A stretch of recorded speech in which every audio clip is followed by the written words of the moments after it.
След като качих клипчето, където ходихме до Велико Търново, целият понеделник правихме ето това.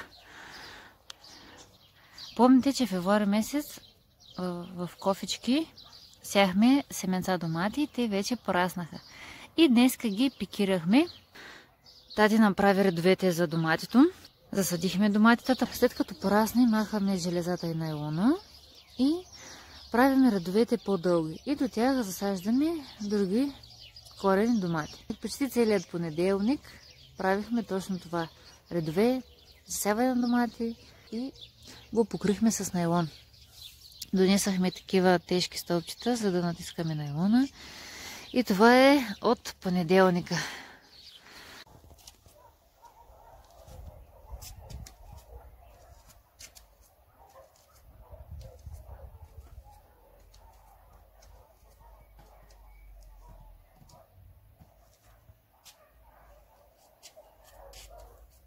Много от вас бяха писали да покаже моята майка как прави хлябът. И сега ще ви покажа стъпка по стъпка. Добре. За един обикновен хляб ни трябват 20 грама мая. Слагаме водичка. Моята майка сложи една чайна чаша вода, която е хладка. Маята я разтварям в водичката. Какво прави сега, след като разтвори маята? Разтворихме маята, слагаме захар и тук малко разтваряме. Сега в тази смес добавяше брашно. Да. И след като добави брашно, чакаме маята да шупне. Да.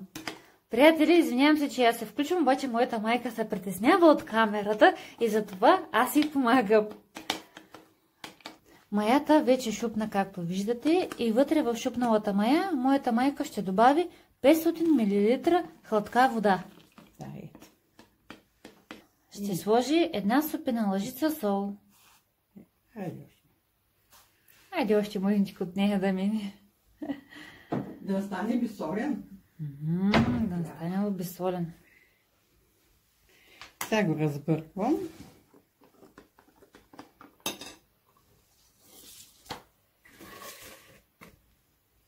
И я наливам в тази. Вижда ли се? Да, вижда се. Така. Какво прави сега? Сега почвам да слагам брашници.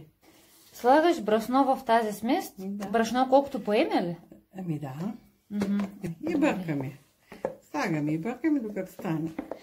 Така, моята майка сега ще слага брашно в тази смес, докато се позгъсти. След като се позгъсти сместа, ще измести в по-голям съд, за да може хубаво да умеси тестото за хляба.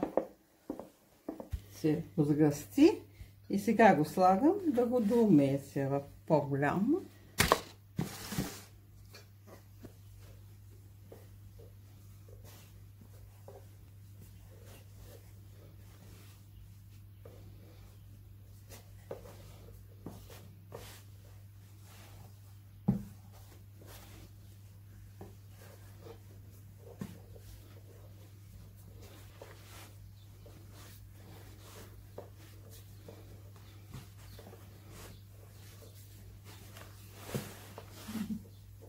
Ето, тестото ни е готово. Слагам в... Ади? Давай, то снимай. Ничего не снимай. Да. Слагам в човейна малко брашници. И го слагаме да в таса. После още един път ще го помесим. Чакаме да таса.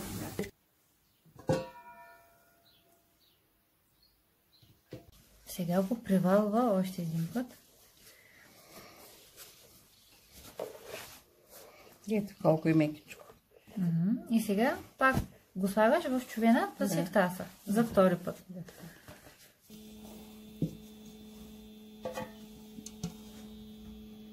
Еха! Колко много е бухнало тестото.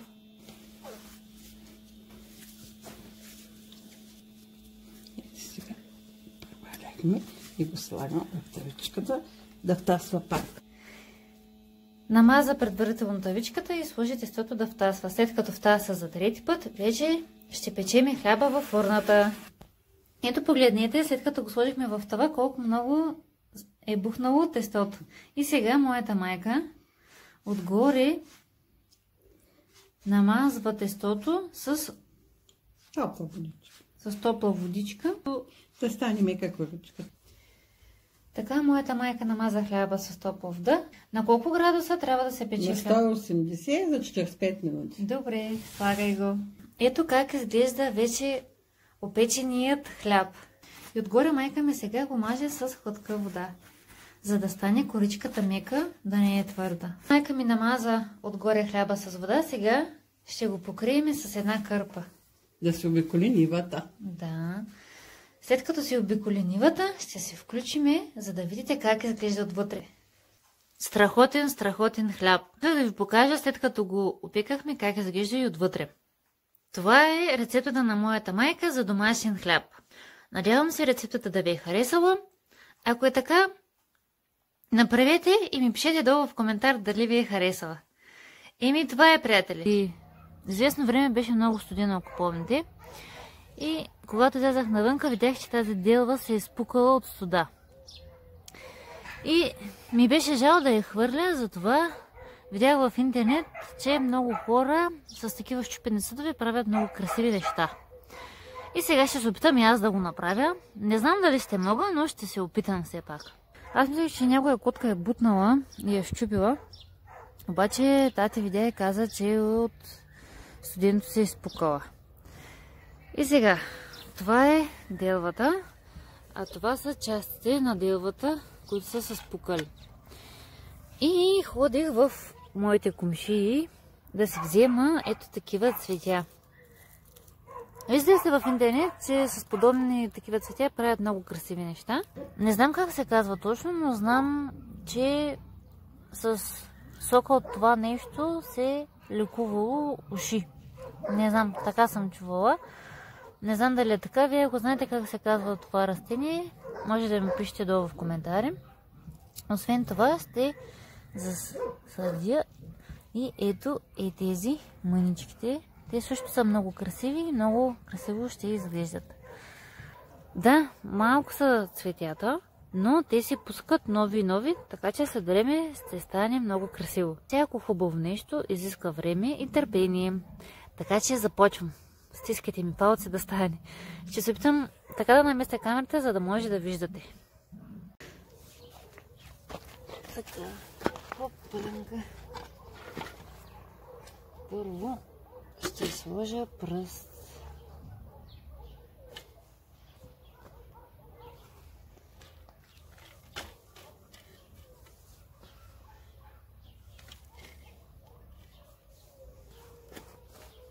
Първо ще изсипя всичката пръст. Не знам какво правя, но ще се опитам да го направя, както съм гледала в интернет.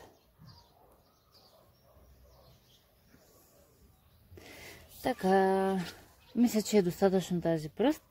И другото, което съм виждала е, че правят тераси. Ето и така. Сега ще щупя това нещо и ще видя как ще го направя.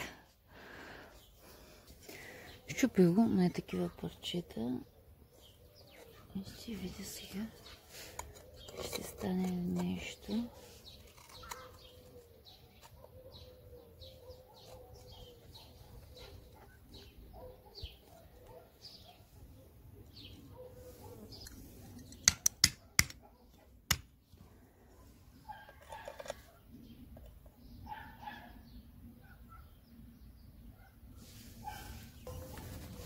Но преди да започна третия ред, трябва да сложа пръст. Когато видях, че делвата е щупена, не ми се хвърляше. Исках някакси да я запазя. И все пак от нищо нещо винаги може да се направи. Ако можете да направите нещо щупено, направете го. Но ако не може, го хвърлете. Или пък ако не се сещате, може да погледнете в интернет. Аз преди време бях гледала точно такива клипчета, как от такива щупени неща се правят. Ето и такива. И това се опитвам да направя. Така че не ми се смеете. Все пак за първи път правя подобно нещо. Започвам да съдя. На първият ред мисля да е ето е това. Отидох и се поисках от комшиите. Искам да благодаря на моите комшии, че ми дават цветя. Те знаят, че много ги обичам и че се грижа за тях.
Полях ги и ето как изглеждат отгоре. Надявам се да се хванат и да станат все повече. И така ще е много по-красиво. Добро утро!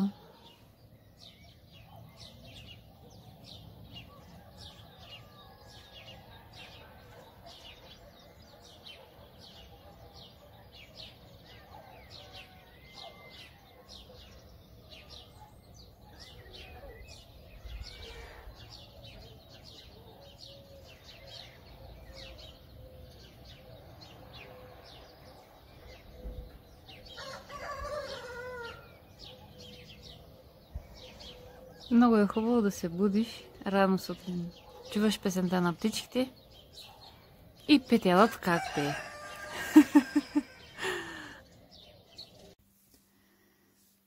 Днеска съм пак до нашия домашен магазин Терия Мазата и идвам за продукти. Днеска ще направя една много лесна и бърза манджа. И сега ще слагам продуктите в кошницата. Първият продукт е буркан с месо. Тази година пак се направихме, защото много е вкусно. Първо, месото в буркан и второ, много различни манджи и ястия могат да се направят с това месо от буркан. Така, следващото, което ще сложа в кошницата е буркан домати. Слагам го и него. Това ми е любимата кошница за пазаруване. Следващото, което ще ми трябва,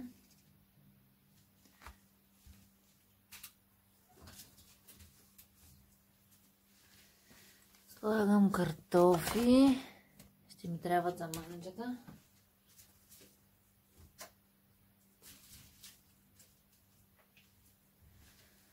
Домашни картофи.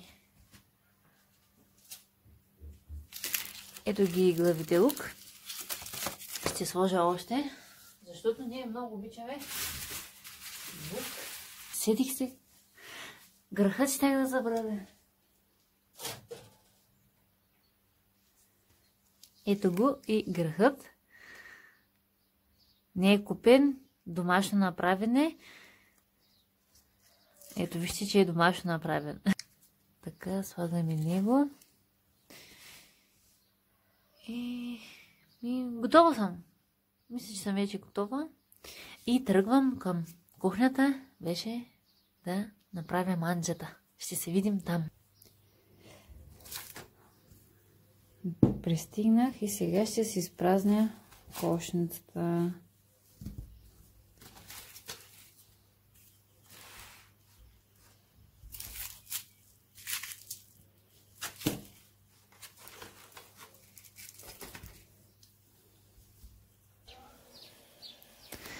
Идвам да си набера магданоз. Вижте колко много имаме. Много обичам магданоз, но не обичам целина. Не знам защо. Оп, здрасти! Какви продукти ще са ми необходими? Един буркан свинско месо. Един буркан с грах. Буркан с домати. Половинката ще сложа от буркана. Няколко картофа, няколко глави лук, няколко моркова и ще ми трябват подправки. Една супена лъжица сол, 3 супени лъжици червен пипер, 4 супени лъжици брашно, една супена лъжица чубрица и връзка магданоз. Това ще ми е необходимо, за да направя манджата. Какво ще направя? Ще обеля и ще нарежа продуктите и след това ще се включа отново. Готова съм. Обелих лукът, картофа, морковите, нарязах ги, подготвях всичко и сега се включвам вече да сглобя манджата. Какво правя сега? Сложила съм лука в тавата и сега лукът ще го посоля и ще го намачкам.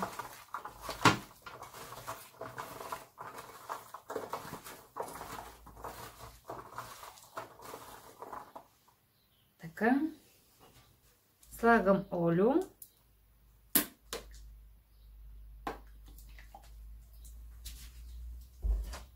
След като сложих олиото, вземам подправките и отделям на страна магданоза. И слагам всичките подправки на едно. Така. След като сложих всичките подправки, сега ще слагам постепенно вода и ще разтворя така брашното, червеният пипер.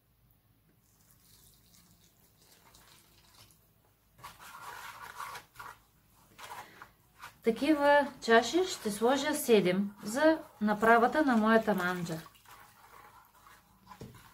За моето семейство толкова количество ми трябват продукти за манджата, защото ние сме много хора.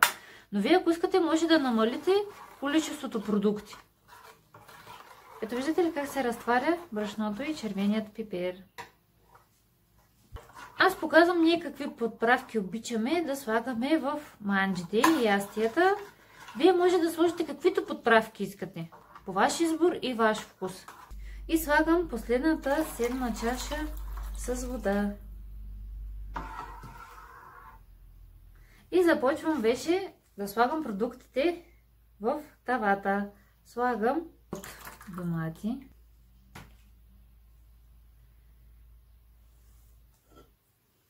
Сега слагам и картофите.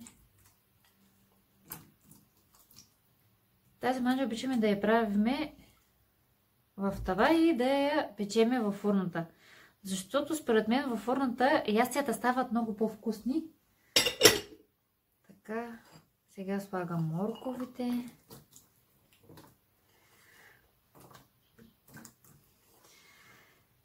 Слагам сега тигърхът. И ако искате, може да сложите само зеленчуците без месото.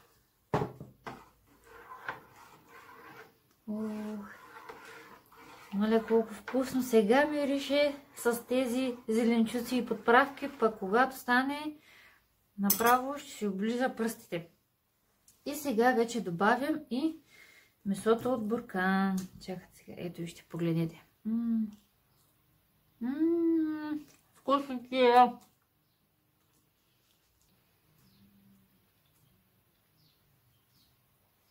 Ние слагаме и желето от буркана на месото.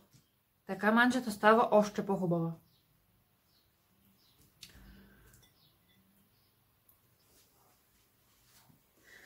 Нарязах магданоса.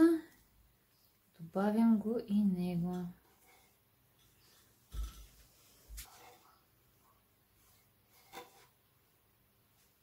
Сега ще пробвам как е за солта.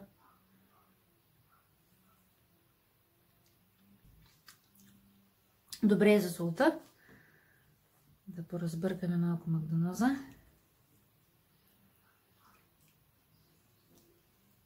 И сега слагам тази страхотна манджа в фурната на 180 градуса, докато продуктите се сварят. Манджата е готова и сега ще изсипя.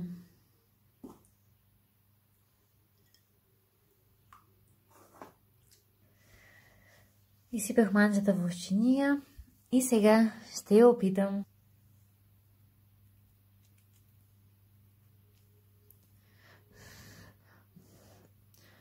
Просто само ще кажа, че е много, ама много вкусна.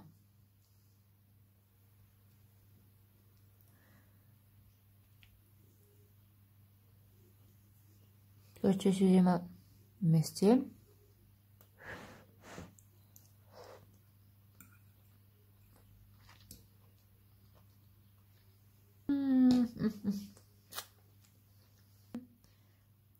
Това е, приятели.